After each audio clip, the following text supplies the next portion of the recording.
Lotus Bloom publication एवं अंतर प्रांतीय कुमार साहित्य परिषद के संयुक्त तत्वाधान में डॉक्टर हिम्मत सिंह सिन्हा के अवतरण दिवस पर संगोष्ठी 14 दिसंबर शनिवार को डॉक्टर हिम्मत सिंह सिन्हा के शिक्षा, दर्शन और संस्कृति के क्षेत्र में योगदान पर पूरे विश्व में होगा प्रचार प्रसार। शुरुआत जोधपुर से।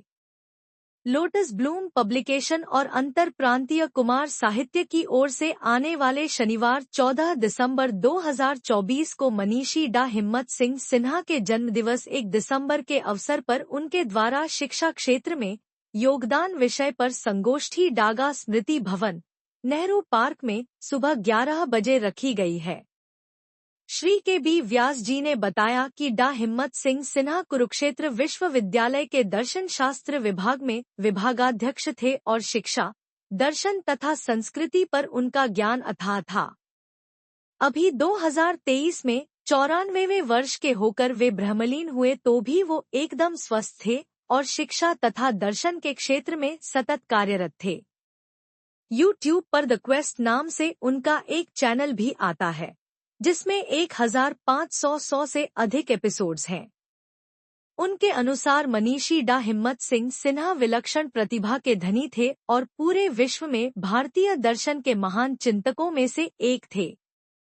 डा BS जैन के अनुसार डा हिम्मत सिंह सिन्हा को फारसी और उर्दू में भी श्रेष्ठ कार्य करने हेतु हरियाणा सरकार की ओर से 2022 में उर्दू का सर्वश्रेष्ठ पुरस्कार फ़क्र हरियाणा भी प्राप्त हुआ था, जिसमें उन्हें 5 लाख की राशि प्राप्त हुई।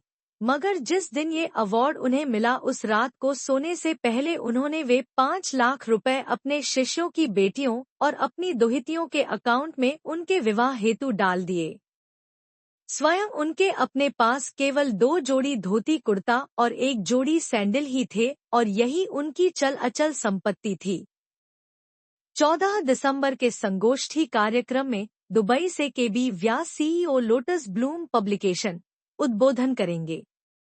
मुख्य वक्ता डा ऋषि गोयल होंगे, जो निदेशक टीचर्स ट्रेनिंग कुरुक्षेत्र में कार्यरत हैं।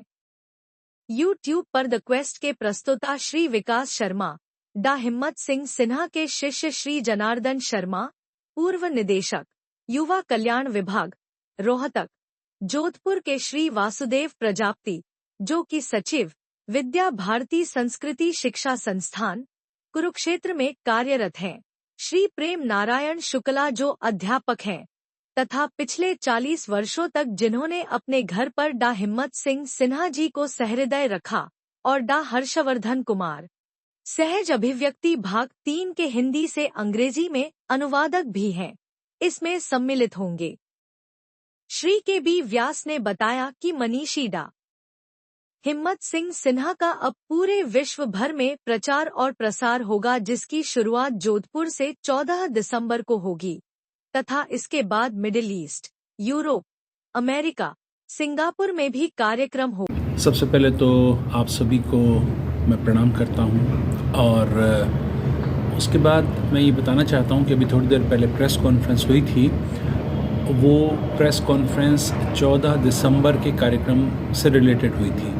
14 दिसंबर 2024 को डॉक्टर हिम्मत सिंह सिन्हा का बर्थडे हम मना रहे हैं। उनका बर्थडे 1 दिसंबर को आता है और डॉक्टर हिम्मत सिंह सिन्हा कुरुक्षेत्र यूनिवर्सिटी में head of the department philosophy के थे, लेकिन वो फ़िलॉसफ़ी ही उनका प्रिय सब्जेक्ट नहीं था। वो धर्म पे भी बात करते थे, वो दर्शन पे भी बात करते थे, उन्होंने शिक्षा पे भी बात की और उन्होंने संस्कृति पे भी बात की। तो डॉक्टर हिम्मत सिंह सिन्हा एक बहुआयामी प्रतिभा के धनी थे। मतलब अभी अगर डॉक्टर हिम्मत सिंह जी सिन्हा जिंदा होते तो 97 ईयर्स के होते वो। तो जब उनका शताब्दी वर्ष आएगा तब तक हम 12 कंट्रीज़ को कवर कर लेंगे। तो आपसे निवेदन है कि 14 को 14 दिसंबर को आप पधारें, डागा भवन में पधारें। डागा भवन जो नेहरू पार्क में बना हुआ है, और उस दिन 11 बजे आएँ। और कुरुक्षेत्र से जो जिन्होंने YouTube चैनल भी बनाया है, वो भी शख्स आ रहे हैं। उनका नाम है विकास शर्मा जी, वो भी आ रहे हैं। और निदेशक हैं वहाँ के डॉक्टर ऋषि गोयल जी, वो भी आ रहे हैं। जोधपुर के वासुदेव प्रजापति जी हैं, जोधपुर के रहने वाले हैं वो, लेकिन वो कुरुक्षेत्र में विद्या भारती भवन में सचिव हैं, वो भी आ रहे हैं। और डॉक्टर हर्षवर्धन जो कि जिन्होंने कि मेरी पुस्तक को ट्रांसलेट किया, वो भी आ रहे हैं कि जोधपुर के लोग जो हैं वो जानें और इस कार्यक्रम में आएँ। तो आप सभी का बहुत बहुत शुक्रिया।